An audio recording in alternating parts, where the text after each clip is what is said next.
Hello, my name is Dolly Johnson, and I am originally from Liberia, West Africa. I came to the United States to go to school and completed two master's programs over the years, one in social work and another in counseling. Upon completion, I got a job and worked at Sojourner for 36 years. I worked in a shelter with victims of domestic violence that experienced all types of abuse and heard many, many horrific stories. We laughed when the clients rejoiced and made it from victims to survivors. We cried when we heard their sad, sad stories. Currently, I am with Alafia African Family Resource Center, which is an organization that works primarily with immigrants that have issues of domestic violence, sexual assault, human trafficking, as well as sickle cell. But anyone who has a need can call Alafia's domestic violence hotline number. And that number is 414 432 3555. Alafia means peace has come. Peace has come. Today's session will concentrate briefly on domestic violence and the African culture. Now, that's a huge, huge topic. When we talk about domestic violence in the US or in Africa, there is no peace. There is no peace when we talk or deal with domestic violence. There is no peace. It is a minefield. It is a battlefield. There are a few general domestic violence facts I would like to impart with you. For example, domestic violence is a worldwide problem. It's a very, very old problem.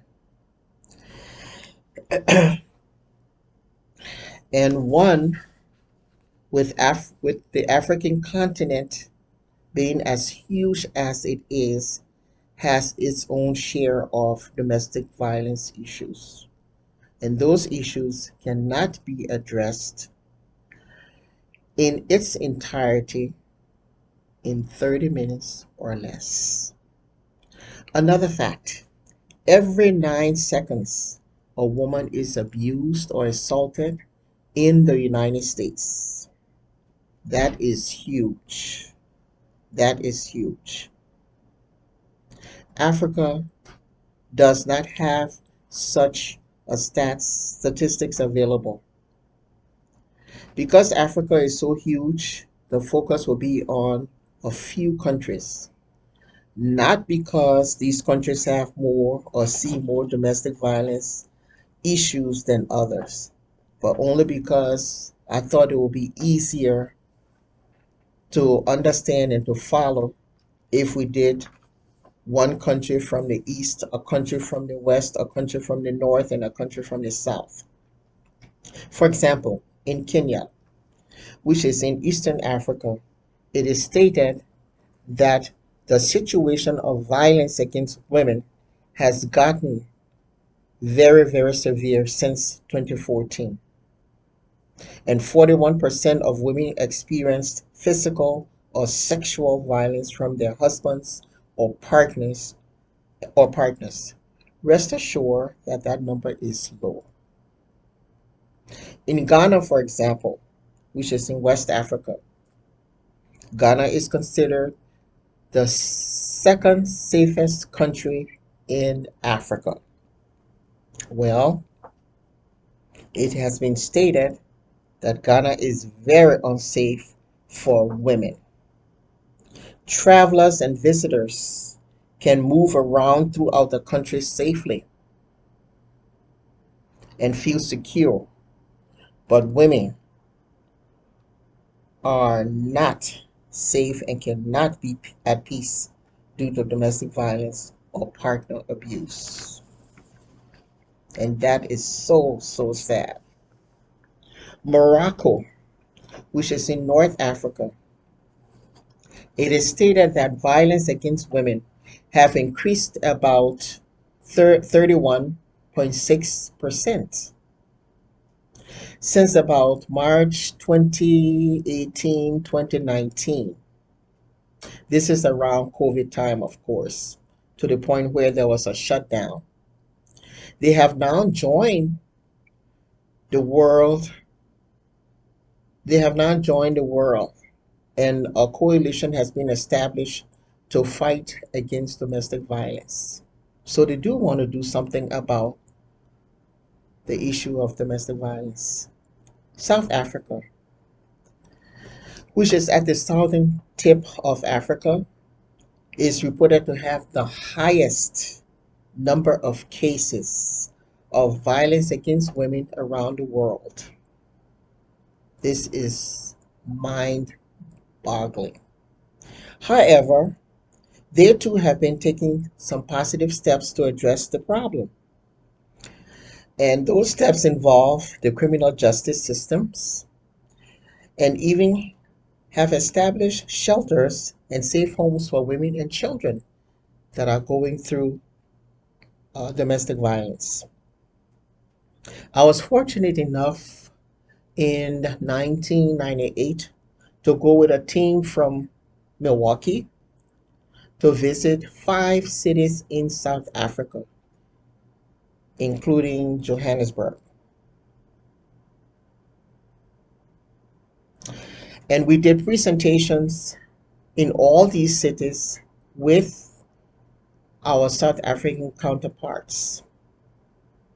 And we were pleasantly pleased to see that things were happening in South Africa. They were making things happen for in the arena of domestic violence. They were working with the court system, the police, the district attorney's office, probation and parole, the tribal systems, etc., to try to eradicate domestic violence.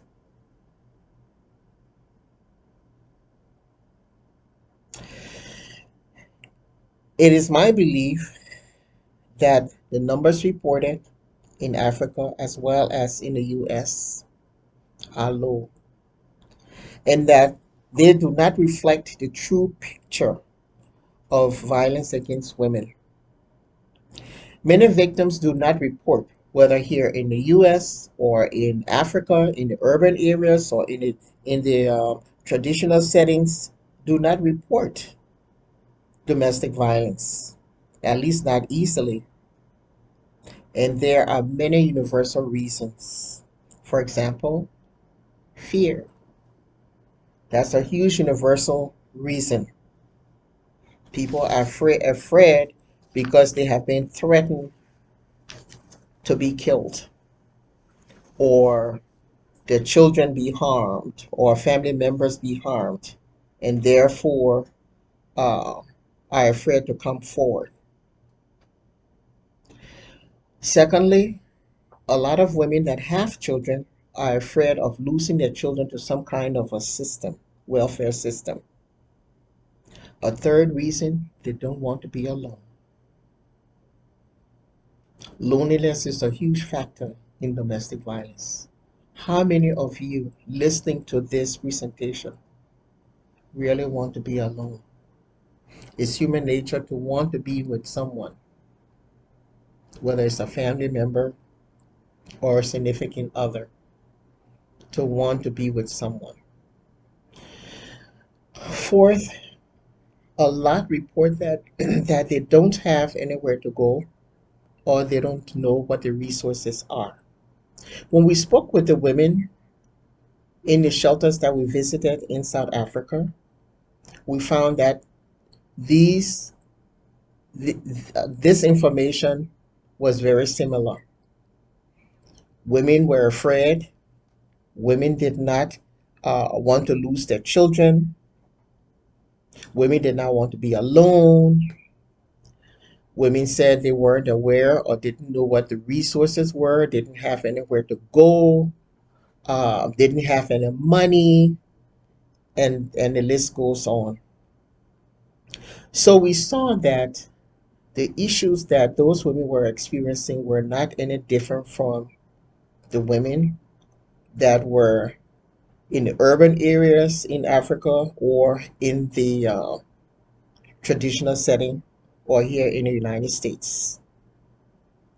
In the US, though, there is more involvement with the court systems and criminal justice systems, more awareness around domestic violence and gender equality issues. Still, more work has to be done, even here in the United States. In many African countries, some of the same things are happening there as in the US, but still has a long way to go. When we talk about domestic violence, we've come a long way, but there's still more work to be done. We cannot stop now. We cannot get tired. There is still more to do. Traditional or tribal cultural norms or systems are still very prevalent and do not involve the courts as we know. Violence in any form is a learned behavior, and this behavior is passed on from generation to generation. Change or the violence does not stop on its own. For change to occur, some kind of intervention has to occur. What is that intervention? What does it look like? Intervention could be in the form of the police being called,